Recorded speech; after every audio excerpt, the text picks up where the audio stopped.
Part number 5 مینار نور۔ آج ہم دیکھیں گے کہ قرشی سرکار کی اس کتاب مینار نور میں سرکار نے فقر کے بارے میں کیا معلومات ہمارے ساتھ شیئر کی ہیں اور سرکار کا کہنا کیا ہے فقر کے بارے میں۔ لیکن اس سے پہلے میں یہ کہنا چاہوں گی، کیونکہ مجھے بہت سے کمنٹس آ رہے تھے کہ مجھے بتائیں کہ مینار نور اور دین الہی بک جو ہے وہ کس طرح سے ڈاؤن لوڈ کریں اور یہ کہاں سے ملیں گی۔ تو میں اپنے پیارے سبسکرائبر کو یہ کہنا چاہوں گی کہ میں نے مینار نور اور دین الہی بک کا لنک جو ہے وہ اپنے ڈسکرپشن میں اسی ویڈیو کے ڈسکرپشن میں لگا دوں گی، اور آپ جا کر وہاں سے اس کو ایزیلی ان PDF فارم اس کو ڈاؤن لوڈ کر سکتے ہیں۔ اس کے علاوہ آپ گوگل سے بھی سرچ کرنے سے آپ کو یہ دونوں بکس ایزیلی جو ہے وہ مل سکتی ہیں۔ اگر آپ کو یہ کام مشکل لگ رہا ہے تو آپ اسی ویڈیو کے ڈسکرپشن میں نے دونوں لنک جو ہے وہ میں لگا دوں گی، تو آپ وہاں سے بھی اس کو ڈاؤن لوڈ کر سکتے ہیں۔ تو چلیے اسٹارٹ کرتے ہیں، سرکار کیا فرماتے ہیں فقر کے بارے میں۔ فقر کیا ہے؟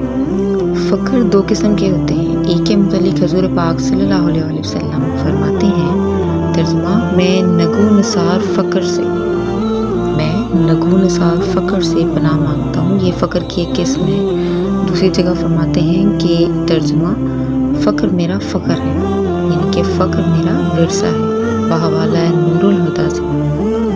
جب کوئی سالک راہ فقر میں چلتا ہے تو ابتدا میں اسے معیوب سمجھا جاتا ہے، جب تک عبادت، مجاہدے، ریاضتیں کرتا رہتا ہے محجوب کہلاتا ہے، اور جب اس کے اوپر اللہ تعالیٰ کی خاص نظر یعنی کہ تجلی پڑتی ہے، اگر اس کا شیشہ عقل ٹوٹ گیا تو مجذوب ہوا، اگر ثابت قدم رہا تو محبوب ہوا۔ اس وقت خلق کے قلوب کے تصفیہ کے قابل ہے۔ مجذوبوں سے تلقین لینا ایک بڑا نقصان ہے، کیونکہ وہ شریعت سے ہٹ جاتے ہیں۔ بے شک یہ سلسلے سے ہوتے ہیں، لیکن ان سے کوئی سلسلہ نہیں چلتا۔ یہ اللہ کے عشق کی خاطر نکلے اور دیوانے ہو گئے۔ ان کا مرتبہ بھی بہت بلند ہے، خواہ ننگے ہی کیوں نہ گھوم رہے ہوں۔ ان کو پہچاننا بہت مشکل ہے، کیونکہ دنیا دار پاگل اور نیم پاگل بھی اسی طرز کے ہوتے ہیں۔ ان میں کچھ مجذوب سالک بھی ہوتے ہیں، جن میں کچھ سدھ بدھ بھی ہوتی ہے۔ یہ اگر کسی پر مہربان ہو جائیں تو اس کو ذکر و اذکار یا مجاہدوں چلوں میں نہیں ڈالتے، بلکہ سینہ بسینہ یا ہاتھ ملا کر اپنے سینے کا نور اس میں منتقل کر دیتے ہیں، جس سے وہ روشن ضمیر ہو جاتا ہے اور اس کا فیض اسی نور کے ذریعے چل پڑتا ہے۔ لیکن اگر وہ وہیں ساکن رہے، لطائف کے علم سے محروم رہے جن سے نور بنتا ہے، اور جو کمی کو پورا کرتے رہتے ہیں، اور پھر اس سے نفس بھی پاک ہوتا ہے، تو رجوعات خلق میں اس کی روحانیت ضائع ہونا شروع ہو جاتی ہے، اور ایک دن پیر سپاہی ملتان والے کی طرح خالی ہو جاتا ہے۔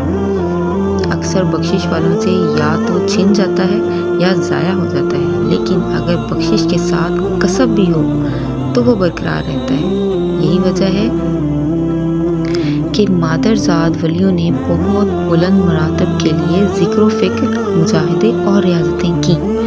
محبوبوں میں اکثر رجال الغیب کے محکمے میں چلے جاتے ہیں، ان میں سے بھی صرف غوث و کتب ہی ہدایت خلق کے لیے مقرر ہوتے ہیں، باقی اپنے راز کو چھپائے رکھتے ہیں۔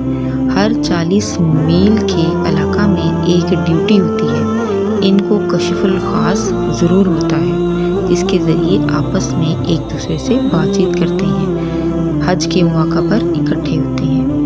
محبوبیت کے بعد غوث و کتب کے مساوی معارف، سلطان اور عاشقین بھی ہوتے ہیں، چونکہ یہ غیر سرکاری ہوتے ہیں، کسی زمانے میں نہیں بھی ہوتے، اس لیے ان کو باقاعدہ کشف نہیں ہوتا، بلکہ گاہے بگاہے آگاہی ہوتی رہتی ہے۔ یہ بھی رشد خلق کے لیے بہترین ہے۔ چوتھی قسم ان فقیروں کی ہے جو راہ طریقت میں ہی شیطانی کشفوں یا رجوعات خلق میں الجھ کر ترقی نہ کر سکے، یا کوئی چھوٹا موٹا عمل جنات یا موکلات کے بارے میں حاصل کر کے اسی طرح تسبیح و جبہ سے خلق کو پھنسائے ہوئے ہیں۔ اکثر سجادہ نشین بھی اسی زمرے میں آتے ہیں۔ نذرانہ لینا گناہ نہیں، لیکن مستحق لوگوں کی عمریں برباد کرنا سخت جرم ہے۔ پانچویں قسم انٹرنیشنل فقیروں کی ہے، جو نفس کی خاطر ہر ولی کا روپ دھار لیتے ہیں، یعنی